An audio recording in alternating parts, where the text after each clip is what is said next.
Good morning student. Previous video class में हमने क्षितिज पाठ्यपुस्तक के काव्य खंड का 4th चैप्टर कवि देव स्टार्ट किया था। कवि देव का हमने परिचय व फर्स्ट छंद कंप्लीट कर लिया था। आज हम इनका सेकंड छंद स्टार्ट करते हैं। सेकंड छंद है इनका, धार में धाय दसी निर्धार हवे, जाए फसी उक्सी न अबेरी, री अंगराय गिरी गहरी, गही फेरे फिरी ओ घिरी नहीं गेरी, देव कछु अपनो बसना, रस लालच लाल चिते भई चेरी, बेगी ही बूढ़ी गई पंखिया, अखिया मृदु की मखिया भई मेरी। प्रस्तुत छंद हमारी हिंदी की पाठ्यपुस्तक से संकलित कवि देव के छंदों से लिया गया है। इस छंद में कवि ने श्री कृष्ण के प्रेम रस में डूबी गोपी का एक मधुमक्खी के रूप में वर्णन किया है, जो शहद में डूबने पर फिर निकल नहीं पा रही है। अर्थ देखिए इसका, धार में धाय दसी निर्धार, हवे जाए फसी उक्सी न अबेरी। धार, धार का अर्थ होता है धारा, अर्थात श्री कृष्ण की प्रेम की धारा। धाय, धाय का अर्थ होता है शीघ्रता से या जल्दी। दसी, दसी का अर्थ होता है प्रवेश कर गई या किसी चीज़ के अंदर चले जाना। निर्धार, निर्धार का अर्थ होता है बिना किसी आधार के या सहारे के। उक्सी, उक्सी का अर्थ होता है निकली। अबेरी, अबेरी का अर्थ होता है निकाले जाने पर। ये हो गए फर्स्ट लाइन के शब्दार्थ बताए मैंने। अब अर्थ देखिए, धार में धाय दसी निर्धार हवे, जाए फसी उक्सी न उबेरी। कवि देव कहते हैं कि श्री कृष्ण के प्रेम में रस में अपनी आंखों की दशा का वर्णन करते हुए एक गोपी कह रही है कि उसकी आंखें बिना सोचे समझे श्री कृष्ण के प्रेम की रस की धारा में शीघ्रता से प्रवेश कर गई। अर्थात कवि देव कह रहे हैं कि एक गोपी या नायिका श्री कृष्ण के प्रेम में डूब गई, तो वो बता रही है कि उसकी आंखें जो हैं वो श्री कृष्ण के प्रेम की रस की धारा में शीघ्रता से प्रवेश कर गई और श्री कृष्ण के प्रेम प्रवाह में प्रभावित होने लगी, अर्थात प्रेम के प्रभाव के अंदर डूबने लगी और उस रसधारा में वे ऐसे फंस गई कि निकलने का प्रयत्न करने पर भी वह नहीं निकल पा रही है, कि वह प्रयत्न कर रही है उससे बाहर निकलने का, प्रेम की रस की धारा से बाहर निकलने का प्रयत्न कर रही है, लेकिन वह नहीं निकल पा रही है। आगे देखिए, री अंगराय गिरी गहरी, गही फेरे फिरी ओ गिरी नहीं गेरी। अंगराय, अंगराय का अर्थ होता है अंगड़ाई लेना। गही का अर्थ होता है पकड़ने पर, फेरे यानी कि लौटाने पर, फिरी यानी कि लौटी, घिरी यानी कि पकड़ में आ गई, घेरी का अर्थ होता है घेरे जाने पर। आगे अर्थ देखिए कि गोपियां उस प्रेम की धारा में फंसती हुई चली गई और बाहर निकलने का प्रयत्न करने पर भी वह नहीं निकल पा रही है। तो वह कह रही है नायिका दूसरी सखी से कि अरे सखी, निकलना तो दूर, वो तो जैसे अंगड़ाई लेकर उस धारा में और भी गहरी जा गिरी, कि जैसे ही उसने अंगड़ाई ली तो अंगड़ाई लेने पर वो बाहर निकलने की जगह और भी अंदर जा गिरी और आनंद विभोर होकर प्रेम में अधिक मग्न हो गई, अर्थात बाहर निकलने की जगह वह और भी अधिक गहरी जा गिरी और आनंद विभोर होकर प्रेम के अधिक मग्न हो गई। मैंने इन आंखों को पकड़कर वापस लौटाना चाहा। देव कछु अपनो बसना, रस लालच लाल चिते भैचेरी। आगे जो है कवि कह रहे हैं कि मैंने गोपी दूसरी नायिका दूसरी गोपी से कह रही है कि मैंने इन आँखों को रोकना चाहा लेकिन ये नहीं रुकी। मैंने इन्हें बहुत कोशिश की कि यह प्रेम की रस की धारा में ना बहे, लेकिन इन पर मेरा वश नहीं चला। ये तो श्री कृष्ण के रस को चखने के लालच में उन्हें देखते ही उनकी दासी जैसी हो गई। देव कछु अपनो बसना, अर्थात मैंने इनको बहुत रोकने की कोशिश की अखियों को कि प्रेम की धारा में ना बहे, लेकिन मैं इन्हें रोकने में असफल रही। इन पर मेरा कुछ भी वश नहीं चला। रस लालच लाल चिते भई चोरी। ये तो श्री कृष्ण के रूप रस को चखने के लालच में उन्हें देखते ही उनकी दासी हो गई। आगे देखिए नेक्स्ट लाइन, बेगी ही बूढ़ी गई पंखिया, अखियां मधु की मखिया भई मेरी। अर्थ देखिए, लाल लाल का अर्थ होता है श्री कृष्ण। बेगी बेगी का अर्थ होता है शीघ्र। बूढ़ी गई यानी कि डूब गई। पखिया पखिया का अर्थ होता है पंख। अखियां अखियां का अर्थ होता है आंखें। मधु यानी कि शहद। मक्खियां का अर्थ होता है मक्खियां। भई यानी कि हो गई। कवि देव आगे कहते हैं कि बेगी ही बूढ़ी गई पखियां, अखियां मधु की मक्खियां भई मेरी।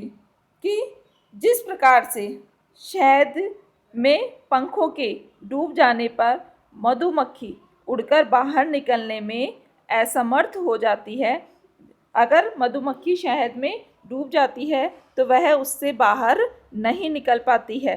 फिर वह कितनी ही कोशिश कर ले लेकिन वह बाहर उसमें पक जाती है, वह बाहर नहीं निकल पाती है।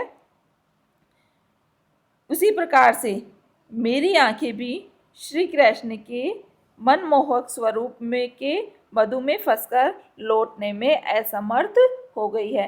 कि जिस प्रकार से मधुमक्खी शहद में डूब जाने पर उसके पंख अगर शहद में डूब जाते हैं तो वह बाहर नहीं निकल पाती है और वह वापस बाहर निकलने में असफल होती है।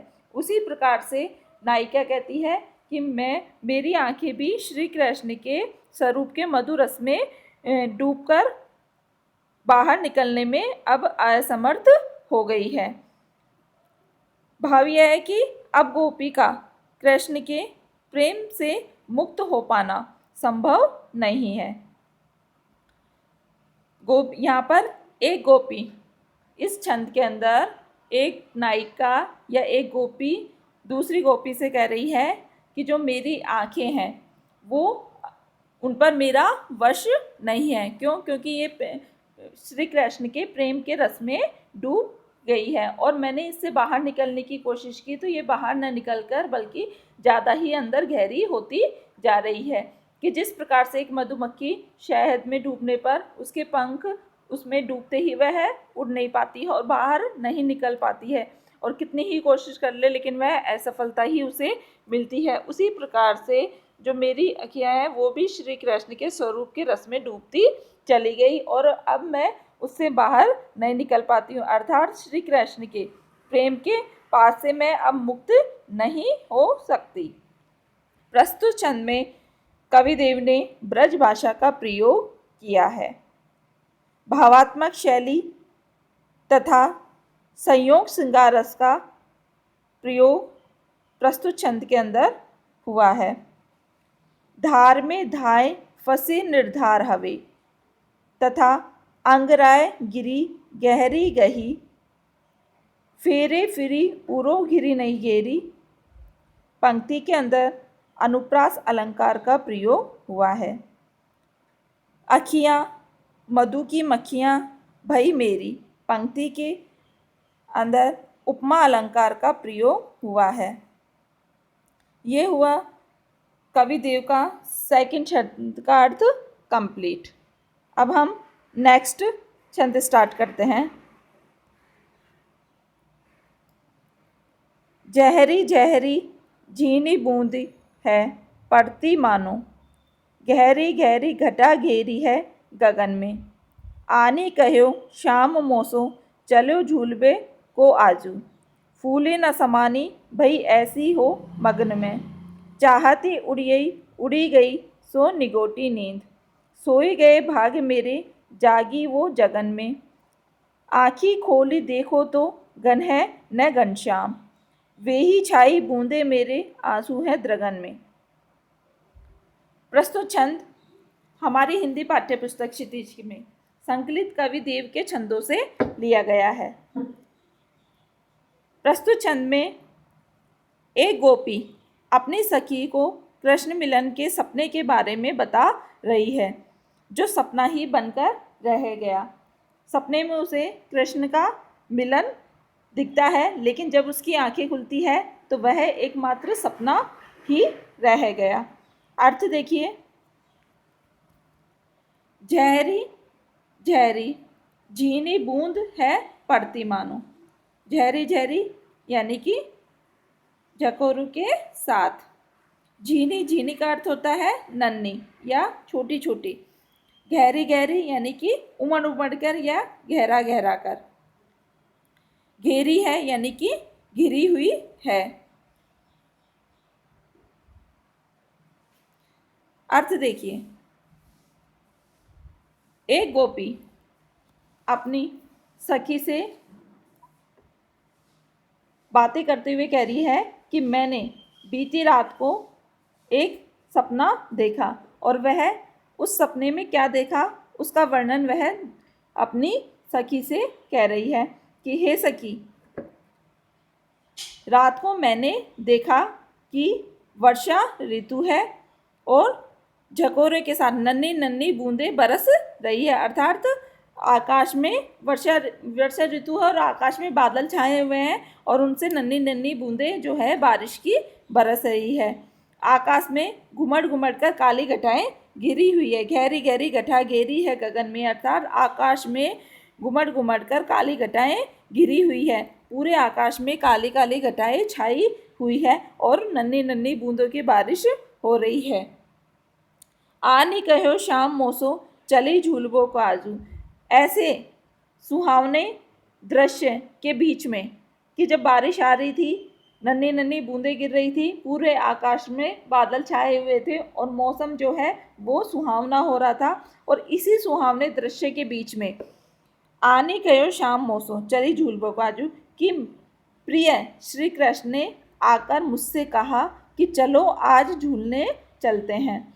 कि इस सुहावने दृश्य के बीच में ही श्री कृष्ण मेरे पास आए और मुझसे कहा कि चलो आज झूलने चलते हैं। नेक्स्ट लाइन देखिए, फूली ना समानी भई ऐसी ही हो मग्न में। जब श्री कृष्ण ने आकर मुझसे कहा कि चलो आज झूलने चलते हैं, यह सुनकर मैं फूली नहीं समाई। कि जब श्री कृष्ण ने मुझसे कहा कि आओ झूलने चलते हैं, तो जब यह सुनकर जो है मैं फूली नहीं समाई।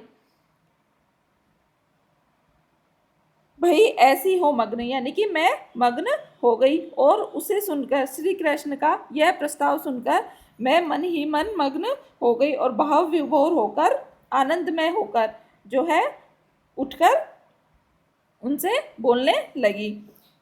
चाहती उठियोई उड़ी सो गई निगोड़ी नींद। जब श्री कृष्ण ने नायिका से कहा कि चलो झूलने चलते हैं, तो नायिका यह सुनकर फूली नहीं समाई और सुनकर क्या हो गई, वो भाव विभोर हो गई। अर्थात हृदय के अंदर उसमें आनंदित हो गई। कि जब मैं, और नायिका फिर आगे कह रही है कि जब मैंने उनके साथ चलने के लिए उठ रही थी कि मेरी अभागी नींद खुल गई। कि जब श्री कृष्ण ने कहा कि चलो झूलने चलते हैं और नायिका उनके साथ झूलने के लिए चलने के लिए खड़ी होती है, उसी समय नायिका की नींद खुल गई। चाहती उड़ी गई सो निगोड़ी नींद। अर्थात जब वो चाह रही थी श्री कृष्ण के साथ जाना, तभी जो है वो नींद खुल गई। सोए गए भाग मेरे जागी वो जगन में। सोए गए भाग मेरे, सोए गए भाग यानी कि अभागियों का, जगन यानी कि जागना। आगे जो है नायिका कहती है कि उस जाग जाने ने तो मेरे भाग्य को ही सुला दिया।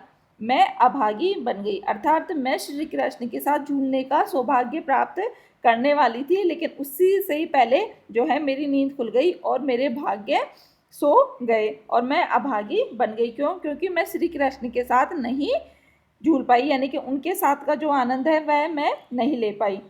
आगे नेक्स्ट लाइन देखिए, आँख ही खोली देखो तो घन है न घनश्याम। आँखें, घन का अर्थ होता है बादल और घनश्याम का अर्थ होता है श्री कृष्ण। तो नायिका कहती है कि जब मैंने आंखें खोलकर देखा तो न तो वहाँ पर बादल थे और न ही श्री कृष्ण थे, अर्थात न ही तो वहाँ पर आकाश में बादल छाए हुए थे और न ही वहाँ पर श्री कृष्ण थे। वे ही छाई बूंदे मेरे आंसू है द्रगन में, और सपने में जो बूंदे दिखाई दे रही थी अब मेरे नेत्रों से आंसू बनकर झर रही थी, अर्थात जब मेरी आंखें खुली तो मैंने देखा कि ना तो बादल है आकाश में और ना ही श्री कृष्ण मेरे पास है, और जो बारिश की बूंदें गिर रही थी सपने में अब वो मेरे नेत्रों से आंसू बनकर बह रही है और मैं अपने दुर्भाग्य पर आंसू बहा रही थी, अर्थात जो मेरे भाग्य खुलने वाले थे, मैं श्री कृष्ण के साथ समय व्यतीत करने वाली थी, वो सपना ही रह गया और इसके कारण, इस दुर्भाग्य के कारण मेरी आंखों से आंसू बह रहे थे। यहाँ होता है इस छंद का अर्थ कंप्लीट। प्रस्तुत छंद में ब्रज भाषा का प्रयोग हुआ है तथा सरल शब्दावली है। भावात्मक शैली का प्रयोग प्रस्तुत छंद के अंदर हुआ है। झहरी झहरी झीनी और गहरी गहरी में पंक्ति के अंतर्गत अनुप्रास तथा पुनरुक्ति प्रकाश अलंकार का प्रयोग हुआ है। उड़ी गई सो निगोड़ी नींद पंक्ति के अंतर्गत मानवीकरण अलंकार का प्रयोग हुआ है। सोई गए भाग मेरे जागी वो जगन में पंक्ति के अंतर्गत विरोधाभास अलंकार प्रयोग हुआ है। यह होते हैं हमारे कवि देव के छंदों के अर्थ कंप्लीट। आप सभी को इन छंदों की व्याख्या अपनी फेयर नोटबुक में राइट करनी है। कल की क्लास में हम इस चैप्टर के क्वेश्चन आंसर स्टार्ट करेंगे। साथ में आपको अपने जो फर्स्ट चैप्टर था सूरदास और सेकंड चैप्टर परशुराम संवाद आपको लर्न करना है।